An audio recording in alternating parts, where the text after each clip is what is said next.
ज्ञान की महिमा। शास्त्रों में ज्ञान की बड़ी महिमा बताई गई है और ज्ञान से पवित्र कुछ है ही नहीं, ऐसा गीता में भगवान कृष्ण ने अपने मुखारविंद से बताया है।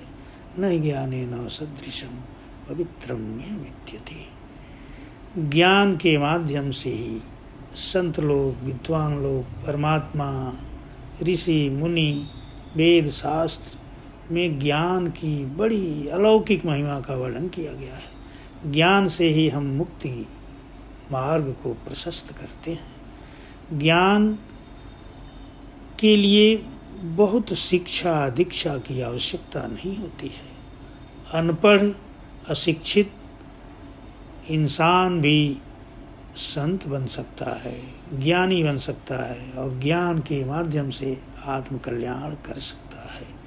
बिना ज्ञान के आत्म कल्याण संभव नहीं है, क्योंकि सारा दुख तो अज्ञानता में ही होता है। अज्ञानता के चलते, अज्ञान के वशीभूत होकर के संसार में मनुष्य दुख पा रहा है, जबकि मनुष्य कर्म योनि है, भोग योनि है नहीं। मनुष्य के अलावा जितनी योनियां हैं सब भोग योनि हैं, और भोग योनि में कर्म किया नहीं जा सकता, केवल भोग आ जा सकता है। और कर्म के माध्यम से मनुष्य योनि सुपर है। अच्छा कर्म करके वो अपना मुक्ति का मार्ग प्रशस्त कर सकता है, ज्ञान की प्राप्ति कर सकता है। जिज्ञासा जग गई तो ज्ञान की प्राप्ति अवश्य होती है। ज्ञान पैदा होता है ऐसा लोग कहते हैं, ये भी सही है, लेकिन इससे भी ज़्यादा सही है ज्ञान विवेक के रूप में उपस्थित रहता है। विवेक कभी पैदा नहीं होता। मनुष्य अपने विवेक को धारण कर ले, अपने विवेक का आदर करे, अपने ज्ञान का आदर करे, तो उसका कभी पतन हो नहीं सकता। हम अपने विवेक का आदर नहीं करते। ज्ञान ईश्वरीय तत्व है। ज्ञान के माध्यम से हर मनुष्य अपना आत्म कल्याण कर सकता है, और करने में वह स्वतंत्र है, वो परतंत्र है नहीं। ज्ञान की प्राप्ति नहीं होती, ज्ञान में हमें उपस्थित रहना चाहिए, क्योंकि ज्ञान का अर्थ है विवेक। विवेक हमारे अंदर जागृत रहता है। विवेक तो कभी सोता ही नहीं है।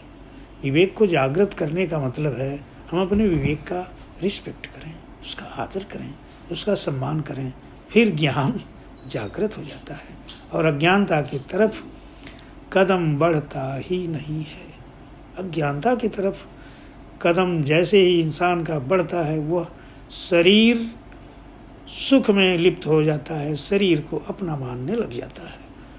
मनुष्य शरीर को अपना मानता है, वहीं फंस जाता है। इसी नाते तो उसका जीवात्मा नाम पड़ गया। जीव तो इसका नाम तब पड़ा जब यह शरीर को अपना मानने लग गया। शरीर को जैसे ही अपना नहीं मानेगा, शरीर को संसार का मान लेगा। मानना क्या है, ये बात जानने की ज़रूरत है। शरीर तो संसार से मिला है और शरीर को संसार में हमें लगा देना चाहिए। निष्पाप, जिसकी जो चीज़ है उसको वो चीज़ दे दीजिए। अमानत, ये शरीर संसार की अमानत है, माता पिता ने इसको दिया है। माता पिता की अमानत है, माता पिता की सेवा कर दीजिए, परिवार की सेवा कर दीजिए, बदले में कुछ मत चाहिए।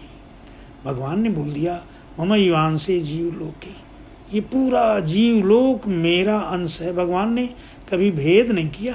वो जीवलोक चींटी से लेके हाथी तक, पर्वत पहाड़ गुफा, जो भी नदी नाला सागर, सब में परमात्मा वासुदेव सर्वम।